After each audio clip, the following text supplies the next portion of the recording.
Welcome to Florida Q&A.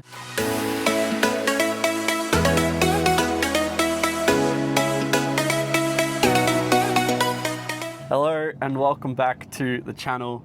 If you're new here, you're starting at the end, so go all the way back to travel day and watch our Florida travel day. Or if you're just here for a Q&A, welcome. Yes. I'm Mitch. I'm Ali. And together we are M&E Travels. That always, every time I say it like that, I think, you know, like the Wiggles, like they all say the name and then they're like, and where are the Wiggles? That's what I always think. If you're not from Australia, Google the Wiggles. Yeah, they're pretty cool. Basically everyone's childhood grew up with the Wiggles. They do.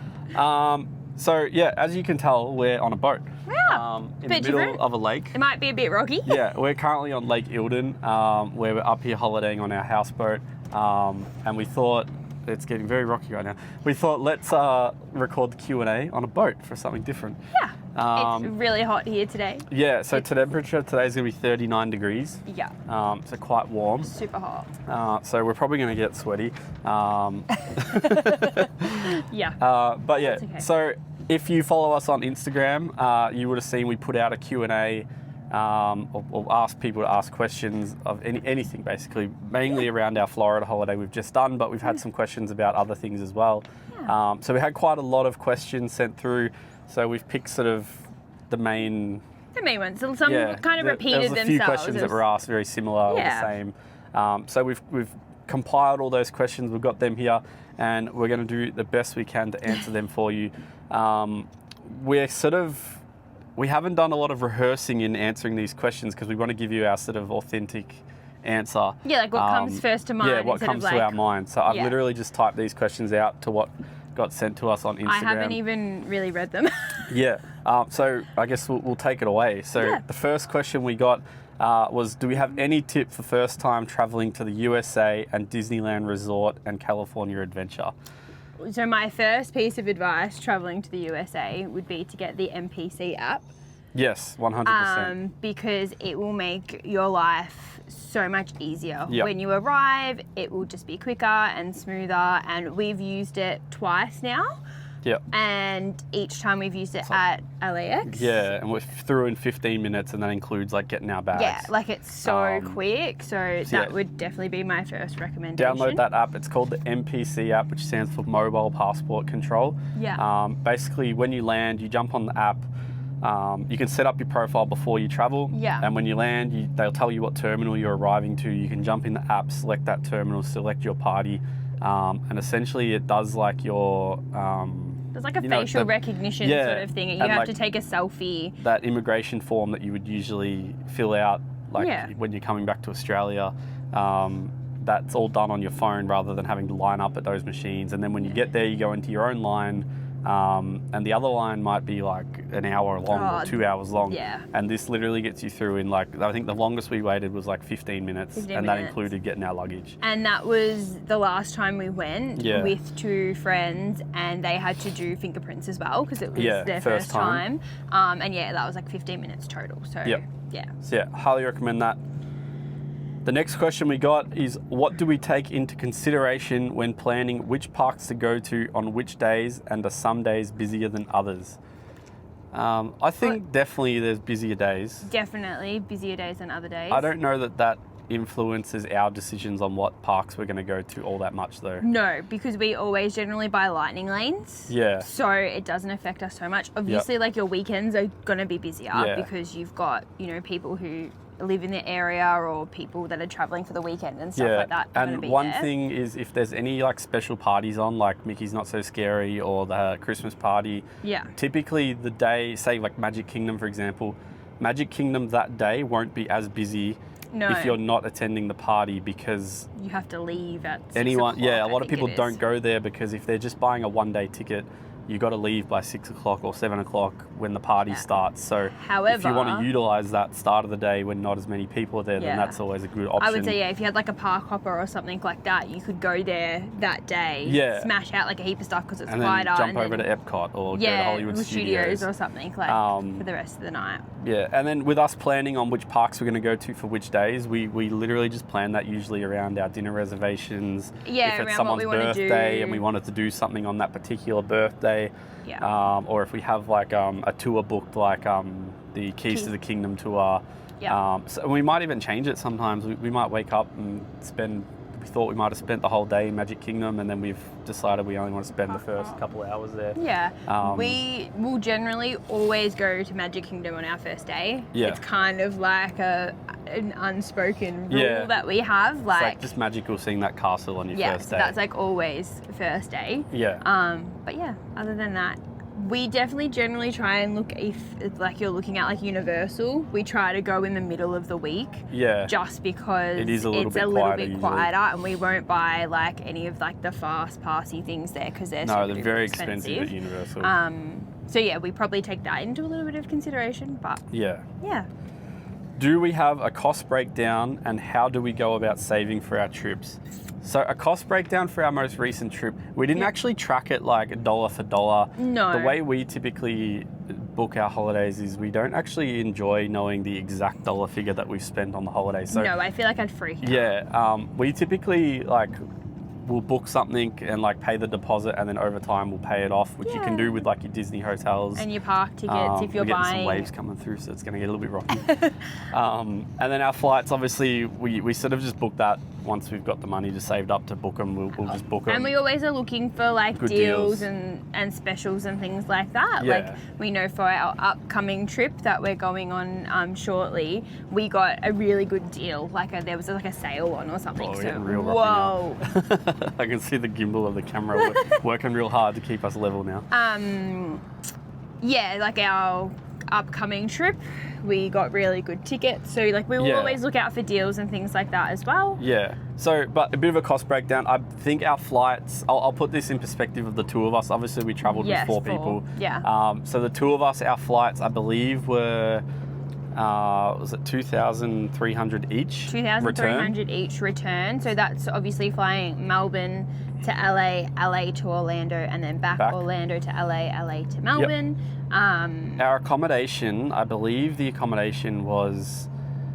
so this one's tricky because we originally booked our room with our park tickets. Yes. All on the same ticket for 4 people. And I believe the 4 people with the park tickets... For 10 days for 10 with days, Park Hopper. Ended up being around $10,000 or something. Australian. But then obviously divide that in half for the two of us.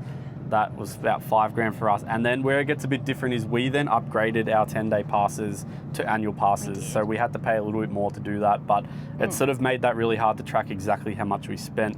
I think to upgrade our tickets, our 10-day passes to annual passes, with including the photo pass, because we added that onto Mitchell's annual pass ticket, was roughly around 900 US. Yep. So conversion, I don't know, about $2,000, something like that. Something like that, 1,800. But to put it in perspective, if you want to sort of get a rough idea without the tickets and just the room, our room that we have booked for March, April, which is at the All-Star Sports, so one of the value resorts, that's about $4,000 Australian for 2 weeks. So you can sort of budget on it being around that price. And that's sort of in a peak time, obviously. If you're going in a quieter time of year, you can get them for a little bit cheaper, but they do sell out very fast. So this next question kind of works in with the one we just answered, and that was how do we work out what to budget each day for food and the average cost per day, and do we tip everywhere we go? So we don't really budget our cost per day as such. No, we kind of go with like we have this much money and we need to make that last the trip. Some days we might dine out more than other days. Some days we might not eat that much food at all. And we might just snack all day. Some days we might buy a lot of merch, and then the next day we might not buy much merch. But I think you could do it, like I reckon you could easily do it on a budget, or you could go extravagant if you wanted to. It all just comes down to what your taste is, what you're willing to spend money on. Like I always started to go away saying like I'm not going to waste all my money on food. And then you get there and you see how incredible all the food looks. And the snacks are, and you're like, give me more, give me more. You just can't help yourself but spend money on food. And then we typically have a habit of buying a lot of merch, t-shirts and all that. Yeah, if you watched the video before this, our haul, you would have seen how much merch we brought. But then in saying that, then when we get home, we don't do that much shopping at home. Our wardrobe is Disney. Yeah, I wouldn't say we buy that much at Disney. home. We do a lot of our shopping overseas. Yeah. And then that sets us up until our next trip, basically. Yeah, absolutely. Obviously with the odd thing we need to buy back home, but yeah. And then tipping everywhere we go. We tip everywhere that's required, basically. Yeah. So restaurants where we have a waiter, things like that. All your quick service dining at Disney and Universal, they don't require you to tip. They don't even ask for it. No. Basically, if someone's providing a service to us, we will tip. Yeah. We don't do Starbucks and things like that because I don't really. I mean, correct me if I'm wrong. Hit me up in the comments if you think I'm wrong. But I think that Starbucks is not them providing a service. You've just bought a coffee and they've given it to you. Yeah. If I was dining in and they were bringing things to my table and waiting on me, then I would look at that a little bit different. But yeah, always restaurants, Ubers, taxis, always tip them. Always tip. If you're at a restaurant, and so we always take some cash with us. Yep. So that if we go to a restaurant and our waiter is amazing and we want our tip to go just to the waiter, you can put cash there instead of just, I guess, adding it onto the bill. Yeah. So there's obviously those options too, but yeah. All right, so next question is, what is the best Target, Walmart and Publix to shop at? I'm going to start with Publix. What is Publix? I've never actually heard of the shop Publix, so I'm wondering whether they mean just like a shopping centre, maybe? No, I think Publix. I think I have heard the word before, Publix. I think it is a shop. I don't know what it is. We've never been there. Maybe we'll have to go on our next trip. Yeah, now we know that there is something called Publix, and we might hit it up in March, April when we go. Yeah. In terms of the best Target and Walmart to go to, I honestly think we don't actually look at the address when we go to a Target or Walmart. We typically go to the one that's closest to us. We went to a Target that had a Raising Cane's near it. Yes. That was near Animal Kingdom. Yep. And I loved it because it had so many energy drinks. Yeah, it was really good variety. Heaps of snacks. I almost brought more than I originally brought at Walmart. But I can't actually tell you what it was called. What we'll do is I'll be able to work out which Target that was. Yeah. And I'll know which Walmart we went to because it was the closest one to our hotel. And I'll put those addresses in the description of this video so that you can have a look at that after. And I'm pretty sure the Walmart we went to is like a super it's a Supercenter Walmart. Like it's massive. It's honestly one of the biggest stores I've ever been into in my life. Yeah. And we didn't even really look at everything. We just kind of got what we needed. We could have spent a whole day in there. You could spend forever. If you love shopping, there. Walmart is like a theme park for shopping. Yes, absolutely. Especially if you don't have it in your country like we don't. Could we rank each of the nighttime fireworks shows? All right. Well, obviously, in number one place is Happily Ever After. Yeah, Happily Ever After is at the top, elite. Never going to change. Above the ceiling, you can't get higher than that for us. Don't think anything for me will probably beat that. I'd be shocked. Other people might disagree, but for us, Happily Ever After has like a sentimental value to us because it was our wedding song. Yeah. So we kind of share that special connection with that fireworks show because of that. It might not be like the most impressive show in terms of like, it's really like projection fireworks, where something like Fantasmic might have more of a technical value to it, but for us, the sentimental value of Happily Ever After puts that on top. But I do think a close second is Fantasmic. Yeah, for sure. I do love Fantasmic. I think it's an incredible show. I'd almost put them like on par with equal because I don't feel like you can really compare them because they're two such different types of shows. But for us, if we had to rank them, Happily Ever After, Fantasmic, then I would put, I don't want to say the Epcot show because like I don't love the Epcot show. I was gonna say I don't really rate the Epcot show that well. I would probably rate before that maybe the Starlight Parade. Oh yeah. I really enjoyed that, particularly on the last night that we saw it. So we watched it 3 times, I think, in total while we were there. Some of those times we wouldn't have probably watched it 3 times, but it was so close to Happily Ever After that if you wanted a good spot, you kind of had to like... You watched that to then get the spot for Happily Ever After. But the last time we watched it was when we didn't like camp out for Happily Ever After. So we watched the last Starlight Parade, and we watched it just out the front of Tiana's Bayou Adventure. Where it ends. And I thought that was really cool. That was very cool. And it was sort of like private, like there wasn't many people there. And the staff were like really energetic that were there and were like cheering you on and, like, it brought you closer and that sort of thing. Like that parade, I think from start to finish on their whole route, I think they're like parading for like 40 minutes. Yeah, it's a long parade. And it shows you that even at the end of that 40 minutes, the parade is still pumping out as much energy as they were when you watch it from Main Street. Yeah. So don't feel like if you're watching it from the end, you're not going to get as good of a show, because it's just as good. It's I nearly rank it better. I do feel like I want to put in there somewhere the projection fireworks show that they do in Hollywood Studios on the Chinese Theatre, Mickey and Minnie's. But we haven't actually watched that show from start to finish. No, it's a icky time if you want to see Fantasmic. Yeah. Like, they kind of clash, but I think we're definitely going to try and watch it, Next trip, we're definitely going to try and watch it. It does look cool. So I want to put that in there somewhere, just give it a mention, but I can't really rank it because we haven't seen the whole show. No. I don't know if this is the show that they do at Animal Kingdom, but obviously you can only go to that if you can get to Animal Kingdom at night time, which is not very often. So we haven't seen that. We can't really give an opinion on that. Oh, yeah. So next question, have you been to the Disneys in Asia, and how would they compare to Walt Disney World? We've never been to the Disneys in Asia yet. Actually, no, I have been to one. Oh, Ellie's been to one. I have been to Hong Kong when I was like, maybe 14 with my mum and dad. And yeah, it was cool, but Walt Disney World is just a whole nother level. Yeah. In saying that though, I have heard that like Japan is incredible, Shanghai is incredible. We definitely want to check out the Asia Disney parks one day. At the moment, we're still going hard on Florida. But we will definitely get there one day.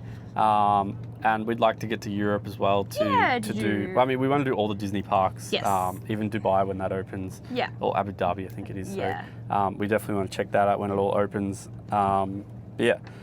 So next question: do you have any tips for first timers tackling the parks that you think are essential to know that you might miss otherwise? Well, not necessarily something you'd miss, but something I think first time people going to a park need to know is you need really good runners that you have worn before you get there. So like have worn them in, go for a couple walks in them and stuff before you go. I think that makes a massive difference. The first time that we went on our honeymoon to Walt Disney World, we brought shoes in Disney Springs the night before we went to our first park.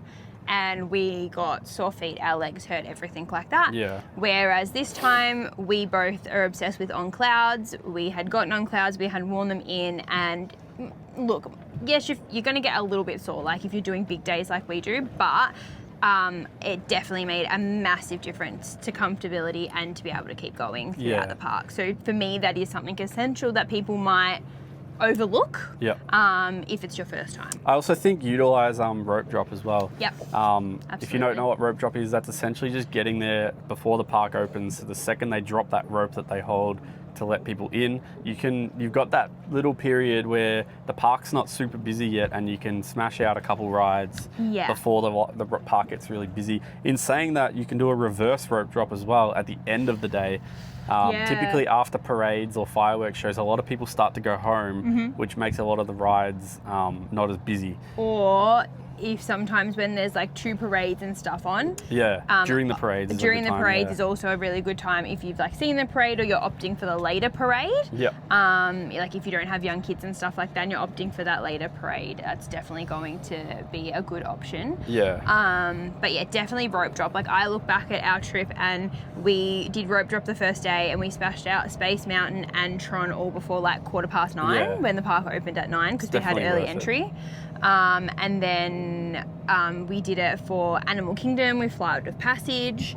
So it's definitely worth it getting up early and that sort of thing. Like if you're worried about long days, I would probably suggest get up early, go smash some things out, then maybe go have a rest and then come back. And we also did one day where we actually left the park for lunch.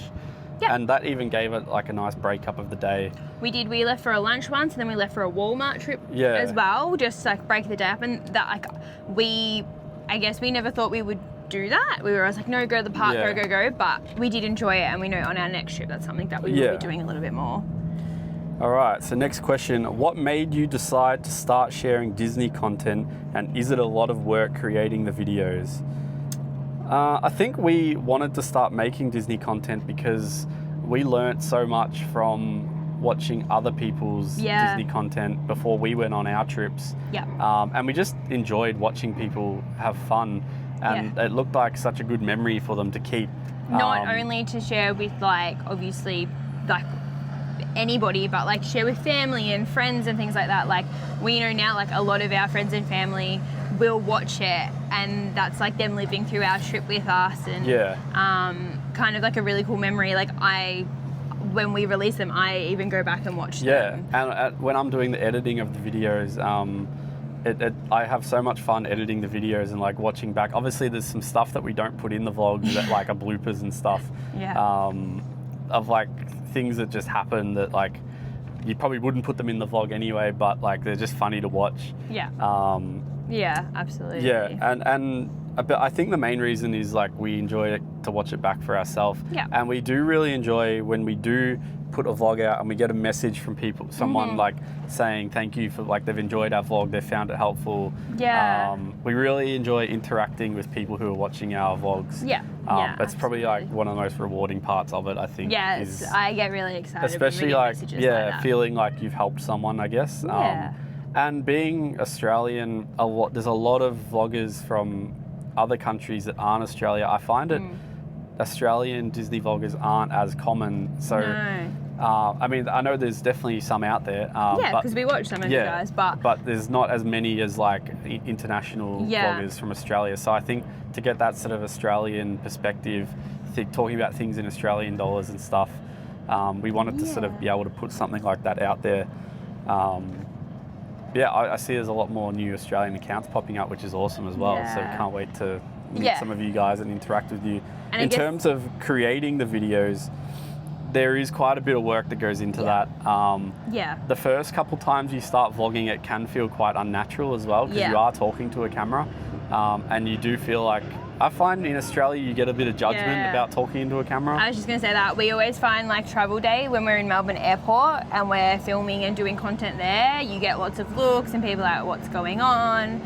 So it makes you feel maybe a little bit anxious and a little bit like, oh my God, people are staring. But then once we're over in the US, it definitely becomes a lot easier. You don't get that judgment, and the more you do it, the more relaxed I think you become. To start with, we used to be really nervous, or even if you saw the blooper of us starting this video here, because we haven't done a video in a while, it's just like, you just have a little bit of nerves and things like that. And then when it gets to editing, there is a bit of work that goes into that. You obviously do get a lot better. You get a lot better as you go, and you pick up, you learn like the keyboard shortcuts and everything like that. But there's definitely hours that go into that, and then you might export something, and then it might not have worked well, or YouTube hasn't liked it when you've uploaded it, or so like I've had some like late 1 o'clock nights and stuff trying to get that all sorted out. So next question. If you could pick one ride only to ride on repeat, what would it be and why? Guardians. Yeah, I think I agree. Hands down. It's going to get really rocky in a second. So the Cosmic Rewind Guardians of the Galaxy, I think it is the best ride. I've never been on a ride like it before, apart from that one. It's I don't know, there's just something about it. And like, I'm sure you saw in our vlogs here. Whoa. Sorry, guys.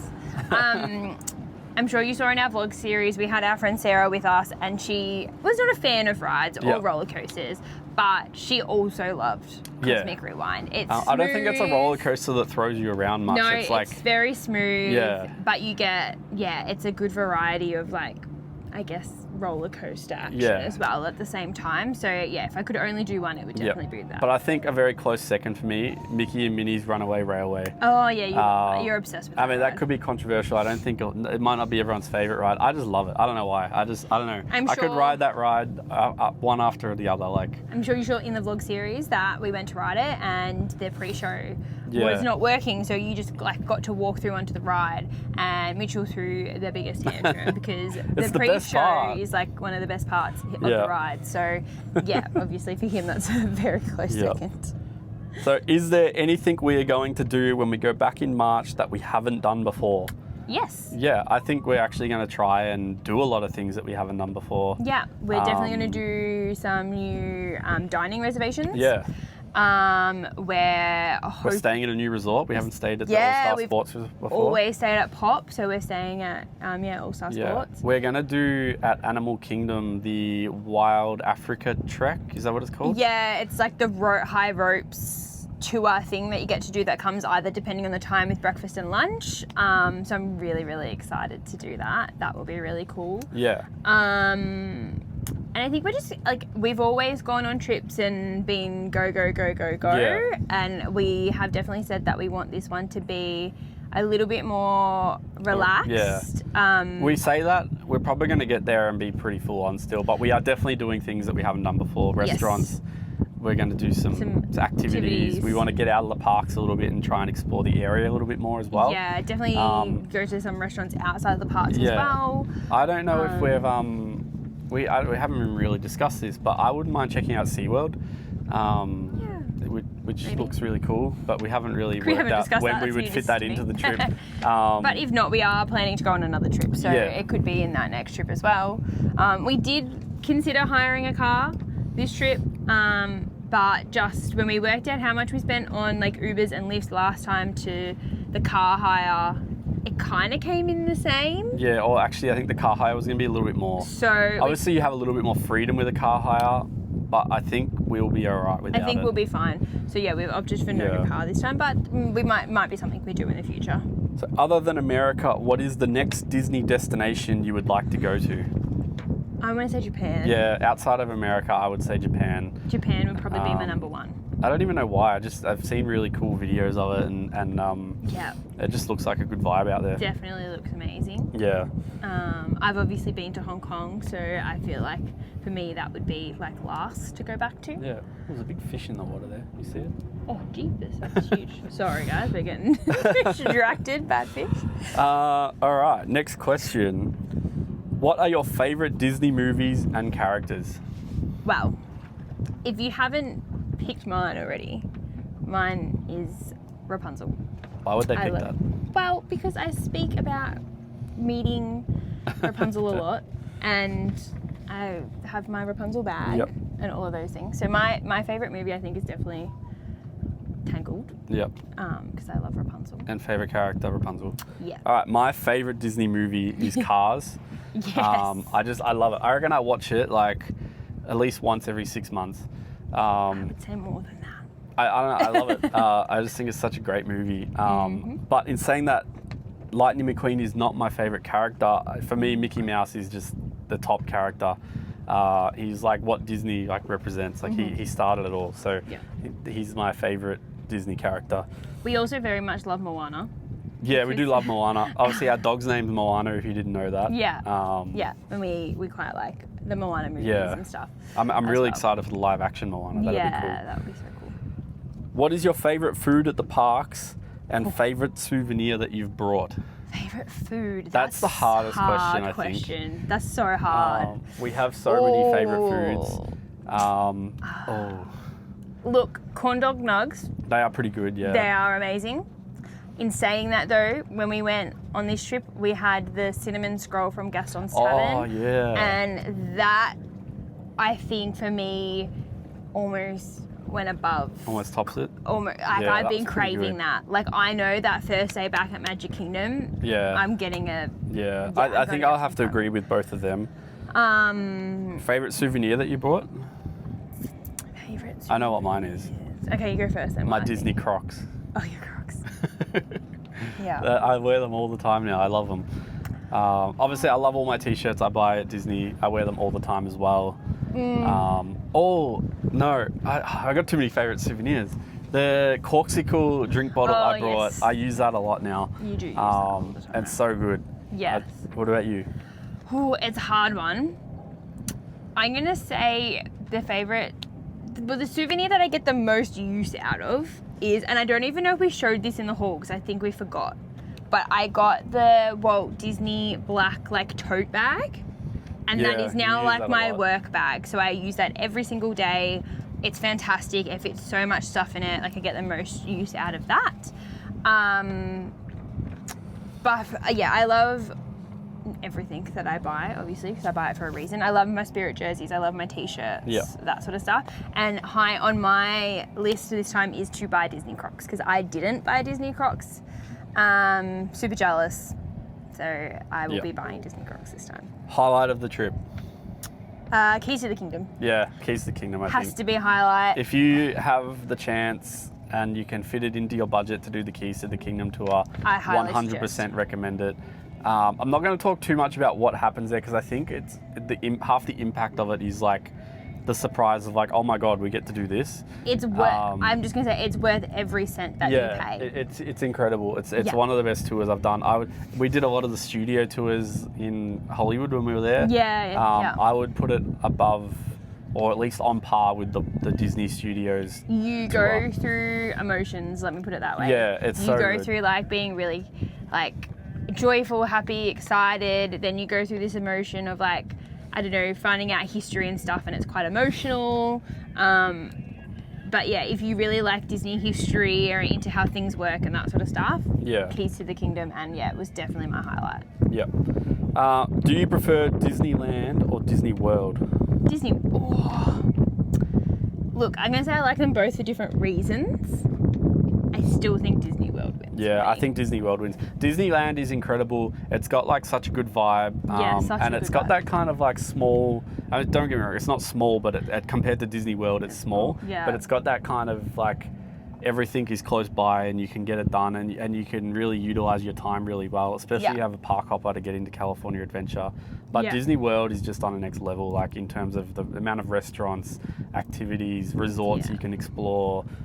Like we've been there twice now. Twice. And like we still feel like we've barely scratched the tip of the iceberg with what the activities there are to do. And restaurant, like dining, there's so much dining that you can do. But in saying that, I think if we will go back to Disneyland at some point in the near future, and watching vlogs that have recently done that, there's definitely dining that we didn't do that I didn't even realise was kind of there that would be cool to do and things like that. So both incredible, but yeah. What are your top tips for first time Aussies planning a Disney World holiday? I don't know that anything different from the other, I don't think anything relates generally just to Australians. Obviously that NPC app that we spoke about earlier, amazing. I think we always make sure we have all our documents printed out when we travel. Things like your hotel reservations, flight details. Car tickets. They typically ask you like, where's your hotel? Have you got a return ticket when you go through customs? And we got asked that. This was the first time on this trip we had been asked, and we had it all. We got the folder out, we showed him, he was like, yep, go on. It just makes your time so streamlined to get through. Whereas we watched someone else have the same thing and they were trying to search their phone for an email to try and show it, and it just takes up a little bit of time. If you got it there, out it comes, you're through. Definitely that. I think for Aussies, get an like ING account or Wise, just for your like money situation. We use ING and there's no transaction fees. So that's really good for us. But if obviously that's like a whole bank account that you need to open. Otherwise, our friends used Wise and they said that was really good, really easy to use. You can get a physical card if you order it early enough, and it's also just like on your phone, like Apple Pay as well. So yeah, I would probably suggest looking at something like that. But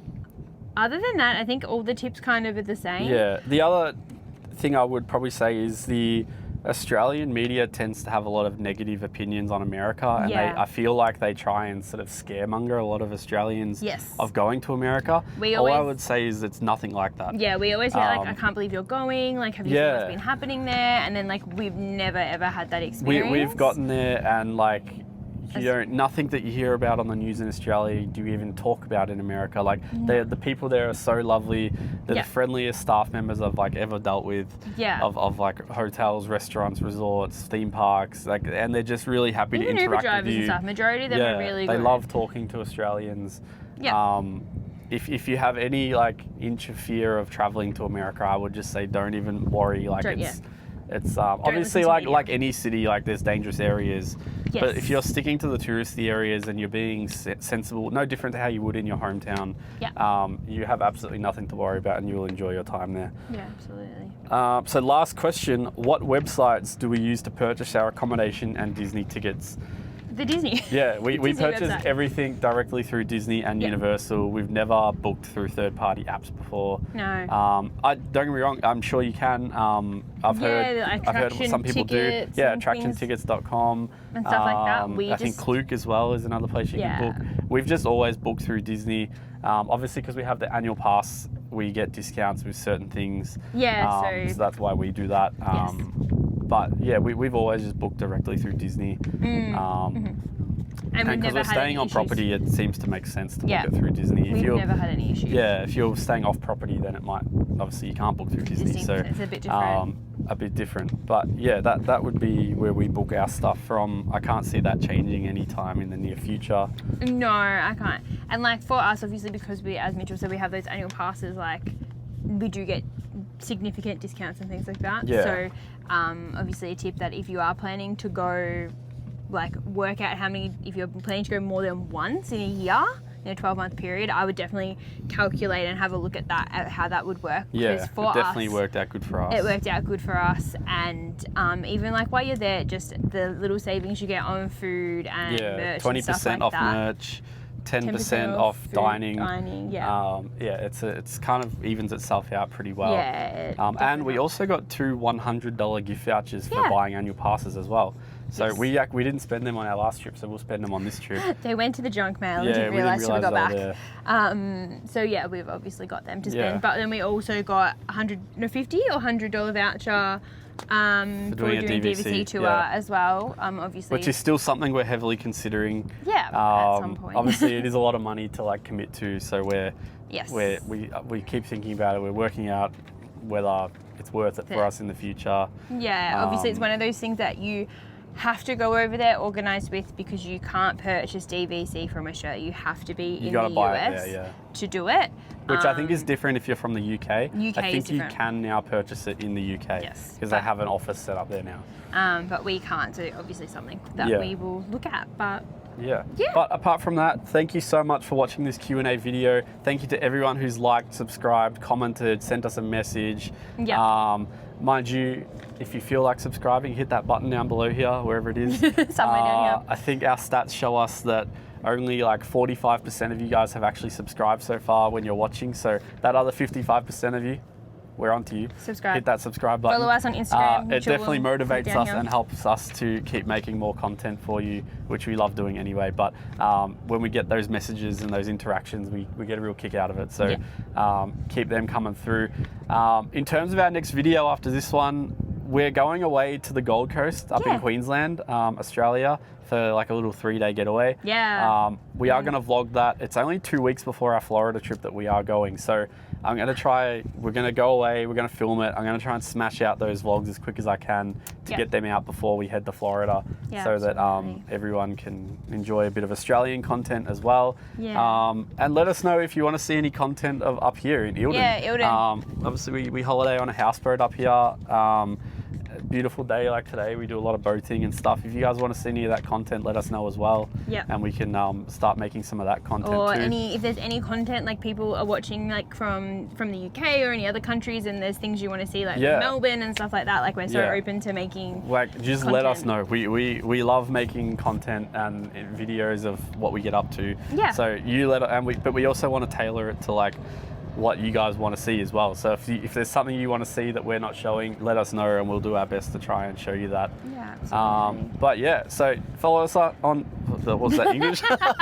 Follow us on YouTube, drop us a follow on Instagram as well, send us a message, and until then, we'll see you in our next video. Bye.